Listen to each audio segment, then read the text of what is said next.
And then watching that game, it's now 2-2. It was a New York crowd in Atlanta.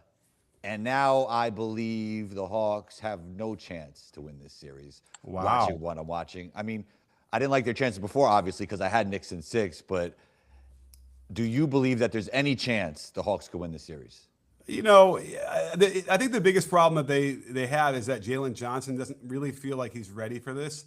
And it's not surprising. It's no, even a knock on him per se. Everyone's got to go through this, right? Like the first time they have this position in the playoffs, he hasn't been that way, the guy like that. So, if they can't get better play out of him offensively, then yeah, there's no chance for them to win. Even though CJ has been phenomenal and carried them down the stretch in the wins, it's probably a little bit too much to ask without getting better play from Jalen Johnson. It feels like the whole team's a little bit young. I mean, CJ obviously has the experience, but the rest of the team not as much. And then also they're not as big in the front, and Right. it's tough for them to deal with Cat. And when Cat is really involved, it makes things really hard for them. Well, the irony is that when Cat's at his best, he's playing the high post, which is a little bit farther from the basket, which you'd think would, allow the Hawks to deal with that height a little bit better. But it also means that he's one dribble away from the basket. And so you got to deal with that in case he keeps it. And then they're doing some terrific actions like I did in the video yesterday that showed screening in the corner that they simply really had no answer for at all. And I laid it out how they should do it. They need to just switch that. But there's always counters to that. You switch, now there's a mismatch they can kind of attack later. But that's better than giving up dunks like they were doing in the last game. Your analysis on Kuminga is not wrong, and I see what you're seeing sometimes, like the reading of the game in the half court. But there's no doubt that his athleticism pops off, and he looks like the most athletic player on the court, and he's definitely impacting winning. What have you noticed about his game so far in this series? Yeah, I mean, I think when it's going well and he's playing well, and like the Hawks also have a shot. But you kind of see what you saw with the Warriors. It's just up and down. Don't forget the Warriors. There were moments when he was even better than what we saw with Atlanta. Right? He had specific games. The last game though was one of those where you saw, okay, here comes some of those mid-range shots that are just that can't make them, and then that kind of permeates the rest of his game as well, and he kind of loses focus and concentration, and then it kind of just falls apart. So he's got to be better than he was in Game 4, and he can be, no problem, no question about that. But it's a consistency thing, I would imagine, and obviously in a Game 5 on the road, there is no more. You can't afford to be inconsistent anymore. You got to be able to bring it. Should Warriors fans be upset that they couldn't figure it out with Jonathan Kuminga? I still predict that Warriors fans are gonna probably nod their head more than they're gonna shake their head, in the sense that they'll continue to see the same things that we saw with the Warriors. I was just never sold, like what you had talked about. If he goes to a different team or a worse team or whatever, and he'll go score 25. I don't know if I ever felt that way. Well, Honestly. I mean, the impact has been good this series, especially in their wins. Yeah, it's been good coming off the bench, and he's been filling in that role as a scorer off the bench. Let me just see what he's averaging per game. I want to make sure I get. And then on top of that, he's accepting the role of sixth man, well. Yeah, okay, all right. So far in the playoffs, let's see here. He is, 14 and a half points a game. He's shooting 51% from the field, which is great. He's taking 4 threes a game, and he's under 20%. It's a real problem. And at this point, I think he needs, and by the way, but he's shooting 70% from 2. So he's able to continue that, although I feel like in the last game he was lower than that by a lot. But, for what it's worth, and, if you're listening, Jonathan, I think it's time now to address the head tilts on your three-point shot. When he tilts his head down when he shoots, and I think it's affecting the makes. How fun was it for you to see LeBron and Bronny play meaningful minutes and kind of have that synergy together? That was a better moment for me than even the first time they played together, because it was meaningful basketball and they were really playing well together, even though it was a short amount of time. Yeah, well, yeah, for Game 3 was great. Like, they went under the screen, he hits a 3, he gets a lob from Bron. That was really, really cool. It's funny, we had this discussion yesterday. I had a bunch of people over watching the Lakers game last night, which was a different story, because, the Bronny ball handling came up again. He got ripped, and he lost one in the corner that was really... there's a skill deficit there for some of the things he needs to be able to do. But it is fun when he's getting to the point now where, yes, the role that he needs to be on the Lakers, he can fulfill, right? He can play his 8 or 9 minutes And he can kind of either, hold down the fort, maybe help him if they have a lead, extend that a little bit. He's getting to that point now, which is exciting because that's all you ever ask for is the progression. Is there a progression? Is he getting better? And yeah, you have to say from when he started, he's definitely better. The G League reps must have helped him a lot. Yeah, G League. G League is so different. You're getting game experience though. It's just better than sitting on an NBA bench, even though he's doing both, obviously. Yeah, no, that's true. I mean, for a lot of reasons, and confidence and all that stuff as well. And he needs it. I think that he doesn't have that confidence yet. He still thinks that listen, there's plays that would make him feel a little shaky. I don't blame him, but he needs to find more moments where, like for instance, would the ball handling be better if he was a little bit more confident in it? Like maybe there's a connection there as well, where he's just a little bit uncertain and he feels like a spin, and then if you're going to do 3 spins in a row against Casey Wallace, for instance, on the way up the court, like you're going to probably get ripped. Watching LeBron in the post game, it feels like just feeling the vibe of the way he was talking, like making jokes, like he knows they got this series, But it was a good moral victory, I guess, for the Rockets, but I don't really see a way that they could come back and win this. It was also strange, right? Because, KD didn't play again. There's all this cloud over him about why he wasn't on the bench in the last game. And listen, I have no doubt that he is so hell-bent on trying to get back that he was doing treatment the whole time. Like, yeah, especially when you have a bone bruise, there's a lot of treatment you can be doing constantly to try and get it to feel better. So he was on the bench yesterday. They handed it to the Lakers pretty much. What did you make? Did you happen to see the ejections at the end of the game? DeAndre Ayton. Well, Aiden got ejected earlier with a flagrant 2, which, by the way, I didn't think that was. I thought it was a flagrant 1. I thought that was what it should have been, not a flagrant 2. What do you think? Yeah, I didn't think it was a flagrant 2 either. Yeah, but like it almost felt like he was going to try and put his arm bar on a little bit, and he didn't extend. I feel like he didn't extend enough. He's just like it was like flagrant 2, right? And so the arm bar was there to kind of like give him a little bit of to hold him off, and then Şengün kind of got real low, and then all of a sudden that arm bar, which wasn't too high, it was at the height of his face. Happens. It's too bad. I think a flagrant 1 would have been possible, but at the very end, it was getting chippy, right? And these guys were getting at each other, and so James Williams threw out, both 2 different players, one player from the Lakers, one player for the Rockets, and I think that was fine, only because he knew the game was over. Let's just kind of get these 2 guys away from each other for the rest of the game. You don't have to deal with it anymore. Because I think like there's weird controversy, and James Williams is certainly under the microscope now because he was involved in the technical foul that got rescinded against Booker, and Booker called them out in a real unceremonious way. And then you saw Marcus Smart at the end of the game try and call him out too for the ejecting those 2 players. But he's just trying to keep the game under control. I actually posted today, I was talking to Data Barros about like how much does Kevin Durant impact winning? You have any thoughts on that? Obviously, the guy is a unicorn, but yeah. I mean, when he played in the first half of that game in Game 3, he was great, and he kept them right there with him. But I guess the microscope has to be on the fact that the Lakers are missing their top 2 players. Yeah, and Kevin Durant is out there looking pretty good, and they cannot seem to overcome that at all. And certainly, I don't even know. It looked a lot better without Durant out there last night because the doubling wasn't happening as much, right? The Lakers weren't doubling KD, and they're just struggling. They don't have, fair enough, the Rockets are missing Fred VanVleet, who would really help them because he can outlet, if KD gets doubled, they can outlet to Fred VanVleet, and he can create stuff. He's good at that. They really don't have anybody else. I mean, even Reed Shepherd, looked bad in Game 4 in certain instances as well. So he's just not quite ready for it. The Rockets fans, I think, are really upset with him. But I will make one thing clear, because you're a Reed Shepherd guy. Yeah. In Game 3, he played 45 minutes, a season high 45 minutes, by Ime. And whatever that recipe was good enough to win, right? It took the second greatest collapse of all time and the most random stuff to lose that game. So, Reed Shepherd should have been getting flowers for Game 3. It should have been like a great adjustment. Hey, you finally figured it out, Ime. You're playing the right lineups, and then it got clouded by the end.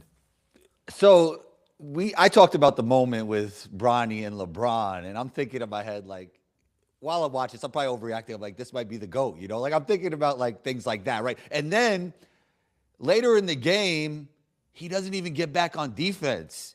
Yeah. And Alfred Şengün gets that and one, and I'm thinking like, you just ruined this for me, bro. Like, why didn't you run back?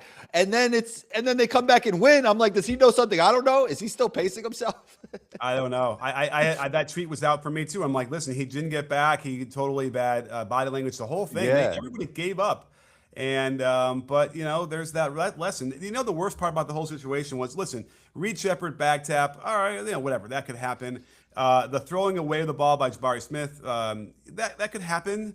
The worst part about all of it was the foul on the 3-point shot of Marcus Smart. That was the most confounding one because that's the one you could control the most. And if they don't do that, listen, Marcus Smart's not a good 3-point shooter. That shot's probably not going down. He's not cutting the lead to half. And then they foul and like the game's over. So that was the big one. I'm forgetting. Gosh, I'll tell you who did it, but that's got to be the one they're looking at, saying you cannot. Of all the other things that go wrong, that's the one you can't have happen. I'm not going to get too into this Raptors Cavs series, but I would say the playoff Harden narratives are bubbling back up again. Yeah. And we talked about KD a little bit, and I see a similarity with KD and Harden in the sense they're both hoopers, but they're just going to do what they're going to do, and they're not always going to go the extra mile if the game dictates them to do that, if that makes sense. Like, they're just going to get their stats, they're going to hoop, but sometimes you don't see like the killer instinct in them, like to bring it to the next level. We did say it with KD with the Warriors, but Harden just looks like, I'm playing basketball and it really doesn't matter what the situation is. I'm going to do what Harden does. Does any of that resonate with you? Well, I mean, he's been a killer. He's shown that he can do that to some degree as well. But he's also shown, like in the playoffs, I had to go on that channel and defend him, and that was the biggest criticism of Harden of all time, was that he just never shows up in the playoffs. And he had 7 turnovers last game, and didn't play as well as he needed to play. So. And he's also at a point in his career where it just might be really hard to kind of overcome that, and you can't ignore it at this point, right? The greats overcome that. The greats will still put up, the 35 and 8 and whatever they need, the team to do, and he's just not doing that, and it's brutal. Kudos to the Raptors, though. I mean, that play that they made down the stretch with to force an 8-second call.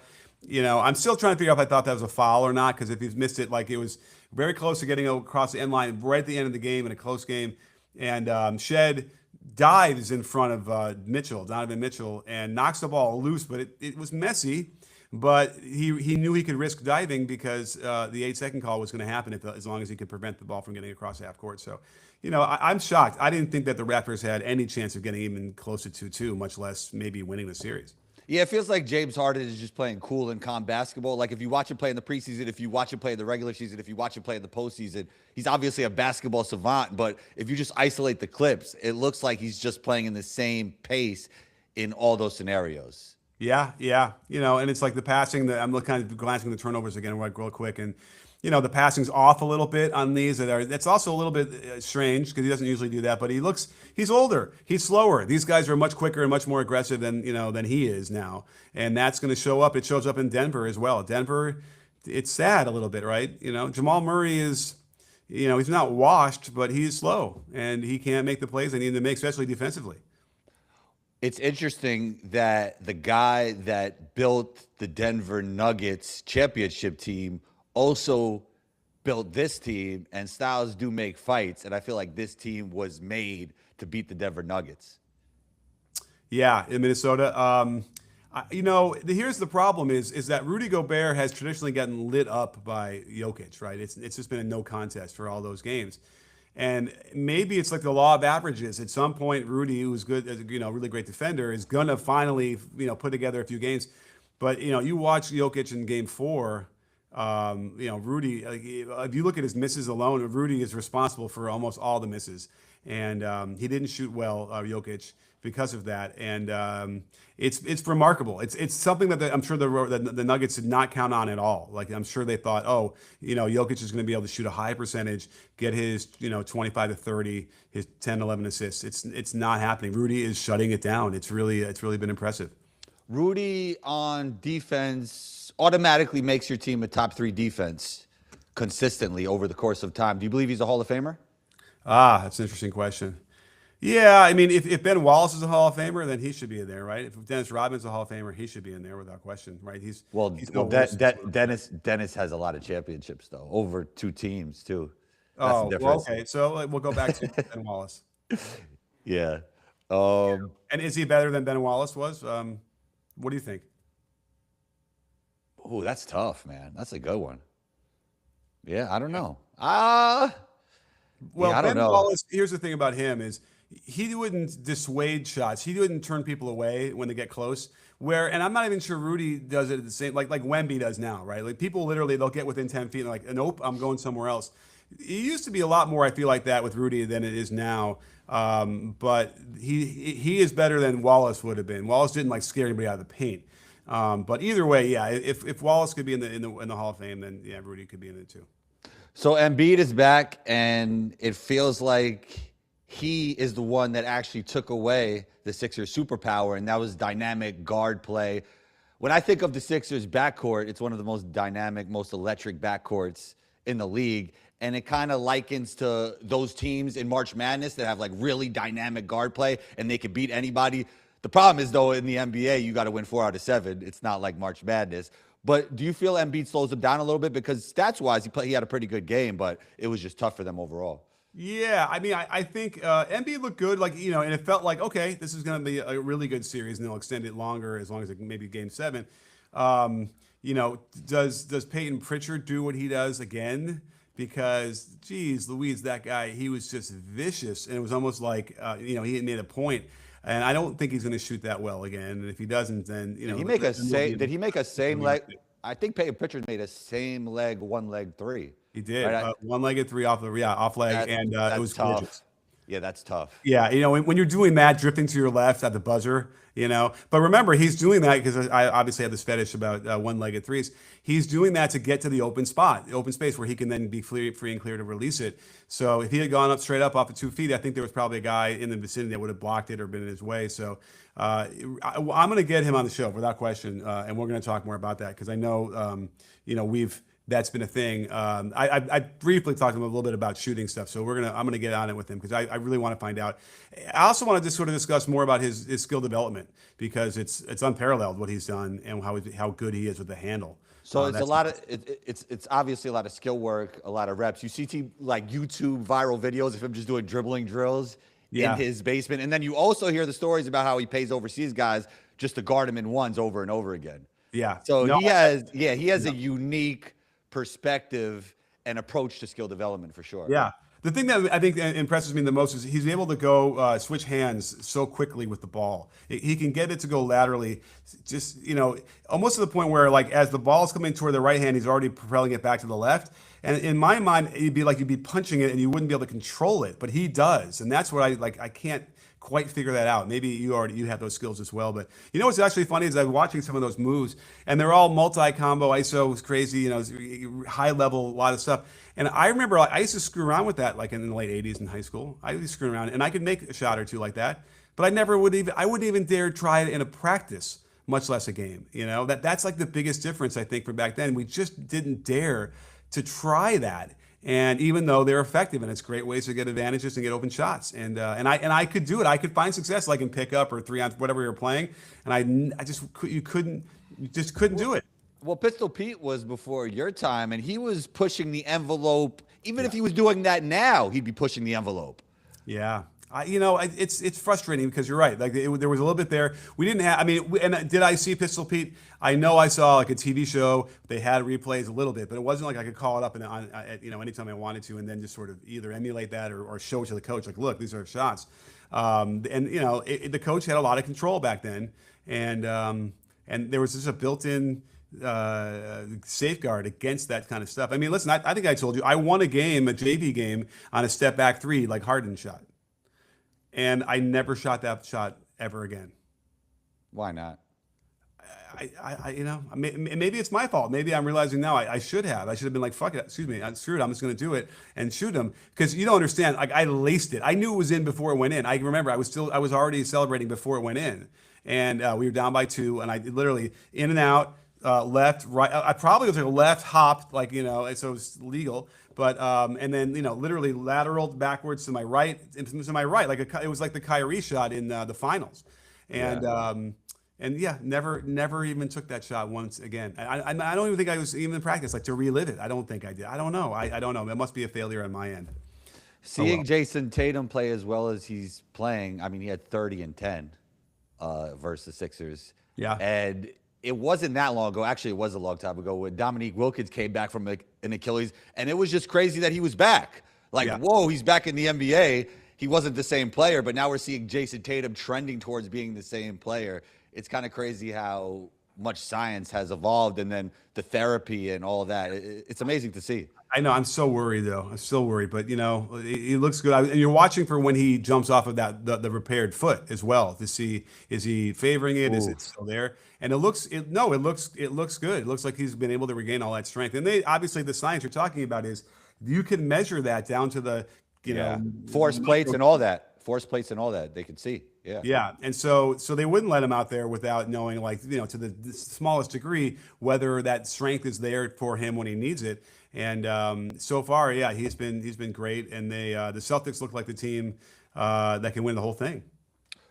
So yeah, I think I was at a birthday party when somebody showed me what happened to Anthony Edwards and Dante DiVincenzo in the same game, and I just couldn't believe it. I was thinking torn ACL and torn Achilles in the same game. It kind of made me think about me playing. Like, should I be playing basketball anymore at this point in my life? But then I played the next day. But then we found out Anthony Edwards, there was no torn ACL. He's going to be back. But the Dante DiVincenzo thing is sad, man. Well, Edwards might not be back because they might be out of the playoffs. So you never know. Now that said, So you think this changes things for the Nuggets? Well, by the way, the last two teams to come back from 1-3 are the Nuggets teams with the Jokic, so it's possible. But and again, with the Wolves missing their top, their backcourt, then yeah, because I don't think he's coming back for the rest of the series. Anthony Edwards won't, and the basketball gods blessed him to the nth degree that he didn't tear anything. That was just brutal. I would say that landing where he hyperextended his knee was as brutal as the Dante DiVincenzo Achilles tear visually. It was a weird step. That was freakish with Dante. He was just his foot was way too far back, you know? Yeah. And again, we talk about this ad nauseum. You can train that to at least minimize the risk. You might not ever do it perfectly, but if you do it with enough patience and enough attention to detail, you can get players to adjust the way they change directions from going backwards to forwards, which is what was going on there. And it really is too bad. We were trying to discuss, like, can you create a shoe that would prevent that? I just don't think that you could do it that way. You got to do it with foot plants and just making it instinctual that you don't do that. And that's the other thing that's really weird is that nobody's talking enough about that. They're all like overuse and blah blah blah and speed and this whole thing, right? But I still don't see the people who are supposedly experts talking about the foot plant, and that's all that is to me, and that's all they need to fix. What's the biggest surprise so far in the NBA playoffs for you? Ooh. Well, I mean, I suppose quickly the fact that the Raptors are 2-2 without quickly is something. That's the most surprising to me. I don't know. What else am I missing here? Let me look at the bracket real quick. I mean, LeBron with no Luka and Austin winning 3 in a row is pretty surprising. Yeah, I mean, listen, the lack of KD for 2 of those was something as well. But Right. yes, the fact that Kennard did not look good yesterday either. But Yeah, he's it's one game, you know. yeah. I mean, he was due to come down a little bit, but that's probably the Kennard conundrum is that he's just not really like when you do see him do it, you're like, gosh, he should be trying to do that every play. Like he should be breaking the guys down, and he's just not. It's not his mindset. He's too complimentary. It reminds me of OG a little bit. Like he has a lot of tools, but sometimes he just doesn't have the killer instinct, you know. Yeah, OG is shooting like 50% from 3, Yeah. and he can just, he can anywhere he gets near the basket, like he's just going to bully you and it's over. But He's you're a right. perfect role player. Perfect. Yeah, he's like a real gentleman. Yeah. Coach Nick, thanks for taking the time. You're always welcome back at the show. Where can we find you? Oh, Social media and just everywhere type else. in B-ball anywhere you're at, and it'll autofill for you. Thanks. We'll get to a live show soon. Thanks for taking the time. You Don't got it. don't hang up yet. Don't hang up. Hold on. Yeah, let me just let this upload real